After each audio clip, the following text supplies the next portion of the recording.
So, your character is Deadpool. Mm-hmm. What does Deadpool mean to you? How is it to play Deadpool? It's in some ways a dream come true. I've wanted to play the character for most of my adult life, I think, about 10 years or so. So I was really excited that they were going to put it in a movie of any kind. I was really hoping they'd do a standalone movie a few years ago of the film, but it's a tough character to bring to the big screen. So when I heard that they were going to have Wade Wilson / Deadpool in the Wolverine movie, I was hoping that they'd call me at some point, and if they didn't call me, I was going to call them. Mm-hmm. So what challenges did you face playing Deadpool? Well, I mean, it's always a challenge when you step into a movie of this scope, and magnitude. And for me, it was really kind of balancing the needs of the story with the source material, and really kind of trying to keep an essence to the character that fans of Deadpool would remember and relate to. So that was difficult. But I mean, in terms of like the practical issues, for me, it was the sword training was incredibly challenging and fun for me and exciting.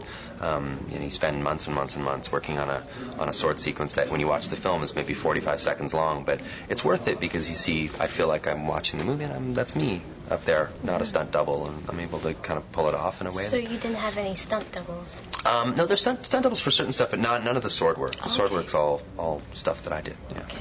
So what superhero power would you have if you had your choice? God, if I had my choice, I think it'd be funny to have a superpower that's less violent. Maybe like thumb wrestling, crochet, blogging, cooking. What do you want people to get out of this movie besides like the entertainment factor in it? I have very little agenda for the audience in terms of anything. I feel like when they go see a movie, it's a whole universe and experience unto themselves. So I mean, I hope they enjoy the film. I hope I hope it preserves some of the mythology of the X-Men franchise, which I think people love and can relate to in a certain degree. And but other than that, no, I feel like it's a movie-going experience is sort of somewhat sacred to me. It's to each their own. So. Do you know why maybe these superhero films are so popular these days? Why do you think that is?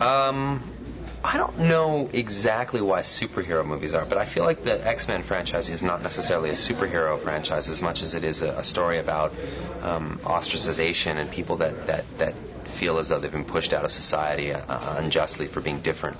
And I think that's what people gravitate to. I mean, that to me is the romance people have with this kind of franchise. So to speak about that, I think people relate to it to a certain degree. Everybody feels like they've been, persecuted for being different at one point or another in their life, and I feel like that's the binding force for this kind of movie.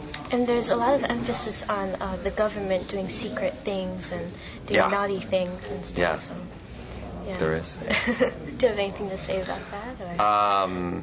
No, I mean, I suppose government collusion is probably one of the oldest trades, besides maybe prostitution. I think that's probably a fact. So I don't know. I mean, the government definitely is portrayed in this film as somewhat nefarious. Mm-hmm. Definitely. So what other projects are you working on, and what are your upcoming projects? I have a film coming out June 19th in America. I'm not sure when it comes out in Great Britain, but it's a movie called The Proposal with Sandra Bullock. Okay. Yeah, which I'm looking forward to. So that's a lot different than... Yeah, that's a little slightly different. Swords than... no swords, no violence, what to speak of. I can promise you that I'm punched several times by Sandra Bullock, and I punch her back. That's about as much violence as you're going to get. Yeah.